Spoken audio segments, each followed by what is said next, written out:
자, 이제 토요랭킹쇼가 뽑은 오늘의 한 랭킹으로 갑니다. 바로 이재명 민주당 대표입니다. 이재명 대표가 어제 윤석열 대통령에게 민생 영수회담을 제안했습니다. 구속영장이 기각된 후 전국의 주도권을 잡으려는 포석으로 해석됩니다.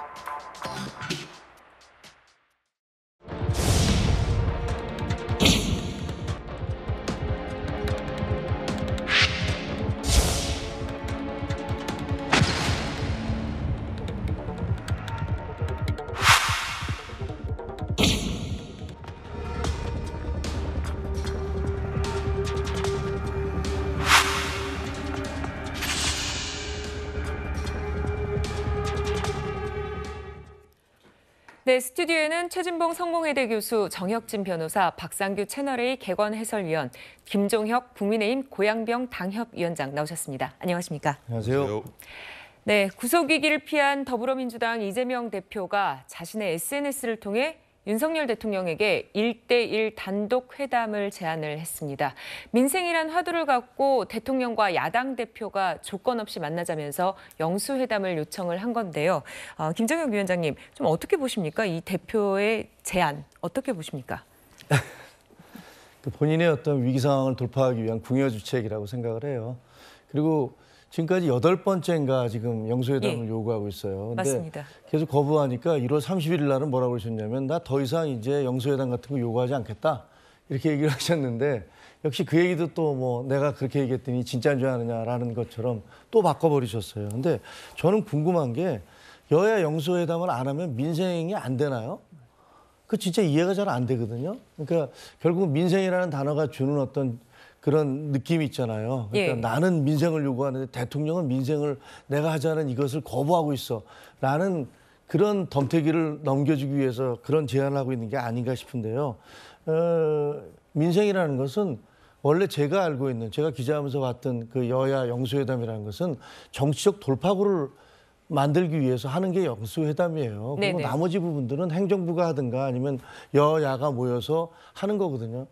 정작 김기현 대표가 먼저 만나자는 부분들에 대해서는 거기에 대해서는 답이 없으시면서 자꾸만 대통령에게 그 영수회담을 하자고 요구하는 것은 그 자체가 뭐 저는 그 단식회담 같은 것도 그런 정치적 노림수라고 생각을 하는데 단식과 마찬가지로 또 다른 정치적 노림수로서 그것을 발화하고 있는 거다, 말씀을 하고 있는 거다 그렇게 생각을 합니다. 최진봉 교수님은 어떻게 생각하십니까? 일단 그러니까 이재명 대표 입장에서는 지금 우리 경제도 어렵고 정치적으로도 대립구도로 가고 있는 부분들을 국민들이 좀 안심하고 볼 수 있게 하려면 야당 대표와 대통령이 만나는 게 필요하다고 생각해요. 그게 윤석열 대통령한테 마이너스겠습니까? 저는 전혀 아니라고 생각하거든요. 그러니까 저렇게 윤석열 대통령이 계속 안 만나고 저렇게 지금 취임하고 한 번도 야당 대표를 만난 적이 없어요. 아니 야당 대표는 야당의 대표로서 만나는 겁니다. 그게 이재명 개인으로 만나는 게 아니잖아요. 그리고 지금 국회 구성만 봐도 야당이 훨씬 많은 의석을 갖고 있어요. 그러면 야당의 협조와 동의나 아니면 협치 없이 어떻게 정치를 할 수 있겠습니까? 저는 이게 안 만나는 건 윤석열 대통령 마음이시지만 그게 윤석열 대통령에 도움이 될 거라고 전혀 생각하지 않아요. 국민들도 이렇게 야당 대표와 대통령이 만나서 어쨌든 대화를 나누고 뭐 협의가 이루어지든 합의가 안 이루어지든 관계없이 그런 모습을 보고 싶어 하실 거예요. 이렇게 강대강 대치로 가는 것을 과연 국민들이 얼마나 더 불안하시겠습니까? 그런 점에서 본다고 하면 저는 뭐 이재명 대표 입장에서 안 만난다고 해서 본인한테 마이너스 될 게 없어요. 그러니까 윤석열 대통령 입장에서는 만나시는 게 훨씬 도움이 된다. 저는 그 말씀을 드리고 또 그걸 다 떠나서 정치적 계산을 떠나서 야당의 대표와 대통령이 만나서 협의하고 대화하고 이런 모습이 국민들한테 국정의 안정감을 보여줄 수 있는 중요한 계기가 된다는 점에서 저는 만날 수 있었으면 좋겠습니다. 네, 하지만 이재명 대표의 영수회담 제안 받아들여질지는 의문입니다. 그동안 이재명 대표 당대표 취임 후 1년여 동안 8차례 영수회담을 제안해왔지만 받아들여지지 않아왔습니다. 국민의 삶이 전진할 수만 있다면 제가 먼저 나서 정부 여당에 적극 협력할 것입니다. 영수회담을 요청해 머리를 맞대고 해법을 만들겠습니다. 민생 앞에 여야와 정쟁이 있을 수 있겠습니까?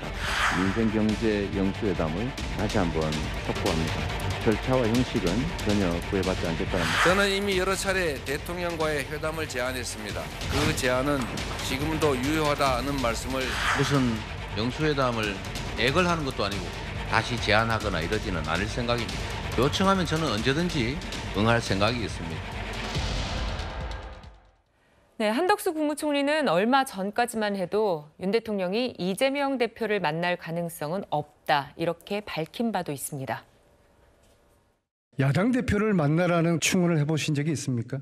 네, 말씀드린 바 있습니다. 대통령의 반응은 어땠습니까? 현재의 여건은 적절하지 않은 것 같다는 말씀이셨습니다. 본인이 만났을 때 야당 대표가 가지고 있는 그러한 사법적 리스크에 대해서 대통령으로서의 어떤 시그널이라고 이해를 국민들이 한다면 그거는 대단히 언페어한 그러한 것이 될 수도 있겠다라는 것을 말씀하셨고, 이재명 대표 있는 한은 만나지 않겠다. 여건이 좀 안 됐다, 그런 말씀이라고. 네, 한덕수 국무총리 이달 초에 사법 리스크가 있는 야당 대표를 만나는 것이 대통령으로서 어떤 시그널을 줄 수 있다, 이렇게 설명을 했는데요. 그런데 정혁준 변호사님, 지금 야권 일각에서는 일시적으로나마 또 이재명 대표의 사법 리스크가 해소됐다, 이런 입장인데, 그렇다면은 또 달라질 수 있을까요? 일단 큰 파도 넘은 거는 사실이에요. 그런데 네. 그렇다고 해서 사법 리스크가 해소됐다? 이거는 아니죠. 왜냐하면 그 영장 기각 사유가 범죄 혐의가 다 소명되지 않았다가 아니거든요. 예컨대 위증교사 같은 경우에는 실질적으로 재판부가 유죄라고 보고 있는 것 같아요. 그럼에도 불구하고 더 이상 인멸할 증거가 없을 정도로 증거가 많기 때문에, 명확하기 때문에 구속영장 발부가 안 된 거고, 백현동 관련해서도 재판부가 뭐라고 이야기했냐면 범죄 혐의에 대해서 상당한 의심이 든다라고 이야기를 했단 말이죠. 네. 게다가 재판부의 기각 논리도 사실은 좀 받아들이기 어려울 정도로 이상한 부분이 있는 것이, 이재명 대표가 제1당의 대표니까 공적 감시와 비판의 대상이라고 그랬어요. 그렇기 때문에 증거인멸의 염려가 없다는 식으로 그 판시를 했단 말이에요. 하지만 이재명 대표가 경기도지사 시절에 뭘 했습니까? 증거인멸은 고사하고 그거보다 훨씬 더 중대한 위증교사죄를 범했잖아요. 그다음에 위증교사가 있었다고 하는 것은 그 유창훈 부장 스스로도 인정을 하는 바니까, 이렇게 논리가 앞뒤가 안 맞는 그런 부분이 있기 때문에 이 백현동 쌍방울 관련해가지고 과연 무죄가 나올 수 있을 것인가 굉장히 의문인데, 게다가 그 이재명 대표의 혐의가 백현동 쌍방울만 있습니까? 대장동이 있었잖아요. 공직 그 선거법 있잖아요. 네. 대장동 관련해서는 10월 초부터, 다음 주부터 재판이 이제 드디어 시작이 되고요. 공직선거법 재판도 그동안 이재명 대표의 단식으로 인해 가지고 잠시 중단됐었는데 그것도 이제 재개가 된단 말이죠. 그렇다라고 하면은 뭐 이제 그 사법 리스크라고 하는 것이 오히려 지금부터 현실화될 것이다. 지금부터 시작이다. 저는 그렇게 판단이 됩니다. 네. 또 국민의힘에서는요, 이재명 대표의 영수회담 제안이 뜬금없다, 이렇게 주장하기도 했습니다. 장관 탄핵, 총리 해임은 물론 정쟁으로 국회를 멈춰 세운 채 산적한 민생 법안을 묶어놓고선 뜬금없는 떼쓰기식 영수회담 제안은 앞뒤도 맞지 않을 뿐더러 진정성도 보이지 않습니다. 네, 여권 분위기로 봤을 때 이재명 대표의 영수회담 제안 성사되기 어려울 것 같아 보이는데, 박상규 의원님, 보면요, 오히려 여권에서는 김기현 대표가 제안한 여야 대표 만남부터 갖자, 이렇게 얘기를 하고 있네요. 자, 영수회담이라는 용어의 의미와 어원부터 좀 따져봐야 된다고 저는 그런 생각이 듭니다. 이 영수라는 게요, 옷깃과 소매, 남자 한복의 옷깃하고 소매를 영수라고 그러는 거예요. 그래서 이게 남자 한복이 굉장히 조선시대에 중요했습니다. 소매 속에다가 다 모든 걸 넣고 다녔어요. 뭐 돈도 넣고 다니고, 뭐 밀서도 넣고 다니고, 서류, 심지어 무기까지. 그래서 그 용어의 잔재가 남아있는 게 바로 뭐냐면 소매치기입니다. 여러분, 소매를 치지 않잖아요. 근데 조선시대에는 도둑들이 소매를 쳤어요. 그리고 수수방관, 손을 이 소매 속에 넣어놓고 팔짱 끼고 아무 짓도 안 한다. 이런 용어들로 남아있는 게 이게 조선시대 용어입니다. 네. 그래서 영수는 누구냐? 여러분 많이 들어보셨을 거예요. 사극하면 살인파의 영수 조광조, 무슨 노론의 영수 송시열, 소론의 영수 윤증, 한 파벌의 우두머리를 영수라고 부르는 겁니다. 이게 한국 현대 정치에 와서 언제 언론이 만들어 쓰기 시작했냐면 1970년대 말에 박정희 전 대통령이 시국이 매우 혼란할 때, 자, 야당의 영수를 좀 불러서 시국을 좀 안정시켜보자. 그때 김영삼 당시 신민당 총재가 청와대로 들어가요.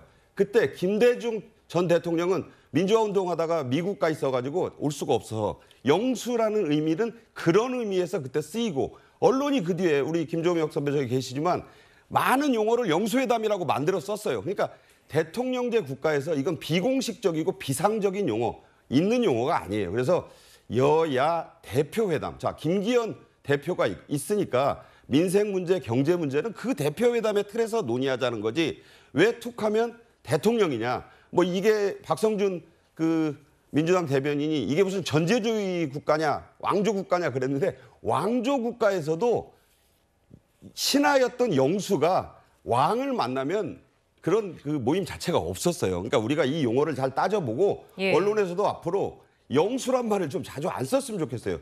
대표회담이라는 공식 채널이 있다. 이게 팩트입니다. 네, 김종혁 위원장님, 민주당에서는 이제 대통령이 즉각 이 영수회담 지금 뭐 말씀하셨지만 영수회담을 수용해야 된다 이렇게 계속 주장하고 있는데 좀 여당 입장은 어떻습니까? 저희 당 입장에서는 그 좀 터무니없어요. 왜냐하면 민주당이요 대통령 취임 2달 때부터 대통령 탄핵하자고 길거리로 나서지 않았었습니까?